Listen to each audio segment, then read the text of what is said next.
Intrigued by some of the earlier testing, I went back to the Microbac laboratory with more than 20 wheels and rims. And we carried out a number of series of experiments, and in each series only one variable at a time was changed. Richie Trent developed the Excel spreadsheets and plotted out the graphs that you'll see next. I divided these experiments up into 7 parts, and you'll see that for each part there was only one variable, so this makes for some pretty good comparative analysis. Part 1. Diametrical compressions of 3 carbon composite rims. Here we're looking at a graph of the results of diametrical compressions on those 3 carbon rims, and so we had just the rim in the compression tester, no spokes or hub. And I want to mention this line down here at the bottom. This I'm calling brand X because this is a manufacturer that I like, but this particular rim was pulled off the market. And the rim itself did not perform very well, but I don't want that to be used as a disparaging comment on the manufacturer, which is why I've called it brand X. But you can see that the rim failed at a pretty low point. The other 2 rims tell a better story. This one here is of a Boyd 60 millimeter rim, and you can see that it has a nice amount of strength, over 1,300 pounds before the rim actually collapsed and cracked. This one down here is what I'm calling a Chinese carbon rim, a 50 millimeter rim. Some people think that Chinese rims are automatically cheap and of low quality. That is not true. The problem with them is, if there is a problem, that they come typically with no markings and you have no idea who the manufacturer is. But clearly there are some good rims that are coming out of China. Here we see that the Chinese carbon rim cracked at about 1,100 pounds, which is not as high as the Boyd rim, but still quite a considerable amount of load that it was able to support. This is the Envy composite rim that you've seen before, and you saw it break once before, but I want to show it to you again in a condensed version because I want you to listen to the loud twang that will occur at the point that the rim cracks at about the 9 o'clock position. Get a sense of what that sound is of the carbon cracking. 550 pounds. There it goes. Wow. Woo. Kaboom. Having heard that loud twangy crack with the carbon Envy rim, and then I heard that same twangy crack with the Boyd rim, I assumed that was the failure, and that occurs in this condensed version here of about 30 seconds. You'll see me quite startled when I hear a much louder crack immediately following that.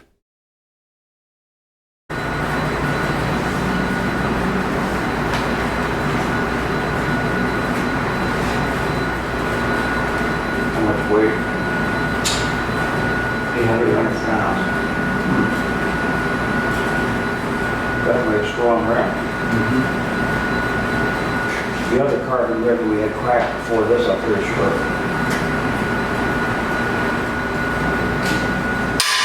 There it is. Holy cow.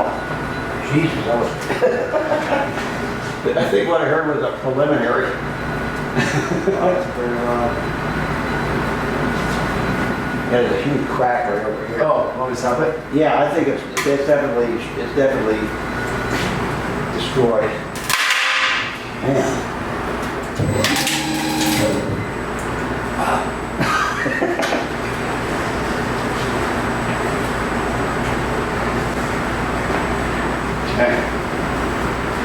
That was pretty big load though before that gave way. That was just rims, but in part 2 we're going to look at some compressions of 3 wheels built with carbon composite rims. Here we're looking at the same 3 rims, but this time after they've been built up into wheels. and we see that they are stronger as wheels than they are as rims by themselves, not surprisingly. The Chinese carbon rim seems to be a little bit stronger than the Boyd wheel, but both are monstrously strong, and you can see if you look at the collapse loads where the lines bend down sharply, they are between 1,600 and 1,800 pounds of vertical load.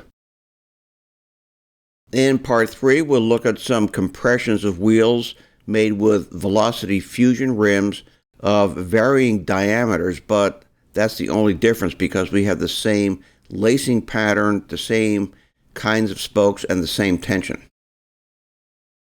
These are the specifications for the 3 test wheels, and other than the diameter and the length of spokes, they are all the same. So the first one uses a 32-hole 700C rim, and the next a 650C 32-hole rim, and the final one a 26-inch 32-hole rim. And here are the results. Perhaps somewhat surprisingly, we see that certainly within their elastic region, all 3 wheels have the same load-bearing capability. And even going beyond their yield point, we see that even the collapse loads of all 3 wheels are pretty close to being the same. In part 4, we see what happens when the variable is the number of spokes. This shows a very interesting comparison. 2 wheels made out of velocity fusion rims, exactly the same rim, the same hub, the same spokes, the same tension, the only variable being the number of holes in the wheel. And we see that the wheel that has 36 spokes in it is stronger and will support a larger vertical load than a wheel with only 24 spokes. And let me show you some graphics and explain why that is so. So let's take a look at some graphics here and look at what we would expect in terms of the rim collapse load, just the rim by itself, no spokes, when put under compression. And we'll consider first the prismatic hoop with no holes in it, just a rim, and then a rim into which has been drilled 8 spoke holes. What would we expect would be the difference between these 2 rims put under diametrical compression, no hub, no spokes, just the rim by itself, if we compare the collapse load of the prismatic hoop with the same rim drilled with 8 holes? For any rim, if we look at just the very top section, a very small piece of the top section, it approximates a beam in its dimensions.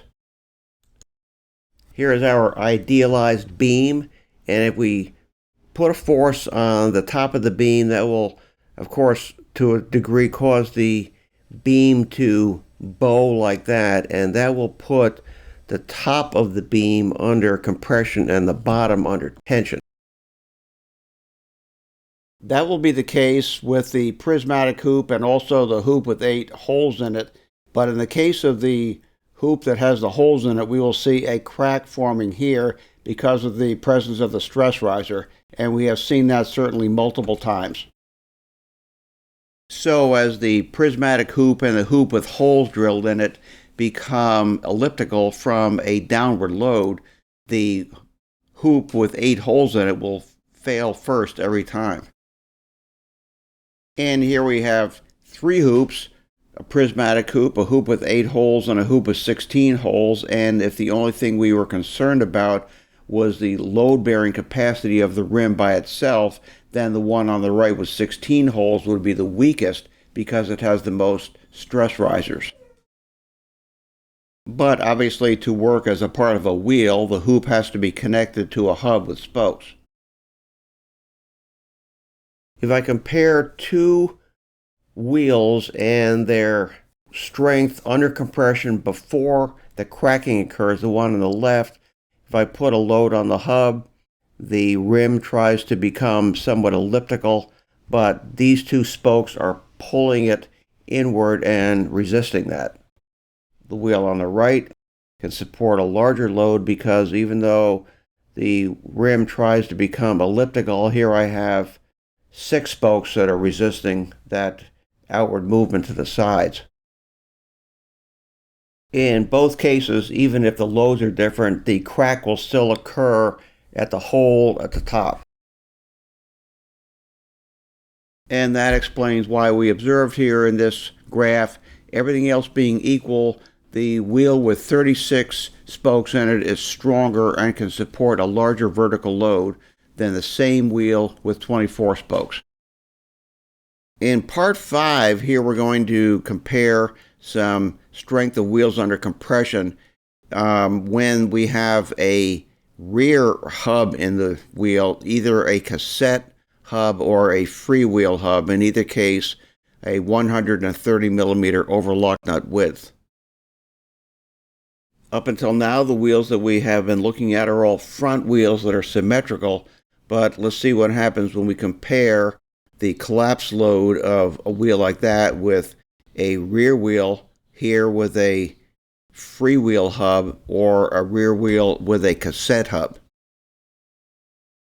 Looking at all 3 of these wheels in the testing apparatus at the same time, we can see that the 2 on the left lack symmetry, and there is a large bending moment on the axle as we see here. And I think it's quite likely that the first part of the wheel to fail would be the axle in the hub and not the rim. After years as a mechanic and seeing people coming into the shop with broken or bent axles, particularly those with a free wheel hub, I hypothesized that that hub would be weaker and that the wheel would fail sooner than a hub made with the cassette free hub body. Surprisingly, though, that did not turn out to be true. And here we see the 2 graphs. First 2 millimeters of deflection are exactly the same and very similar even thereafter. The blue line represents the freewheel hub and the orange line a cassette hub. So as we can see, the load capability of the 2 wheels was virtually identical, even if one of them had what I thought was going to be a weaker hub. I think we can maybe explain these somewhat surprising experimental results as follows. What we were using was a steadily, slowly increasing load on the wheel, but in reality, when you're riding a bike, if you hit a big pothole or jump off a curb or something like that, you're looking at a sharp impulse, and the wheel on the right there is more vulnerable to a bending of the axle in those circumstances because of the location of the outer bearings of the hubs, which are shown in red. Now, part 6 gets us into some pretty interesting areas when we look at compressions of wheels made from rims with comparable weights but with differently shaped extrusions. These are the 2 rims we're going to compare: a Velocity Chukker 700C 32-hole rim built up into a wheel in comparison to a wheel made with the Velocity Cliffhanger 700C 32-hole rim. And if I show you the extrusions here, the extrusions are quite different. The masses are within 5% of each other. This is the resulting graph: force on the y-axis, deflection on the x-axis.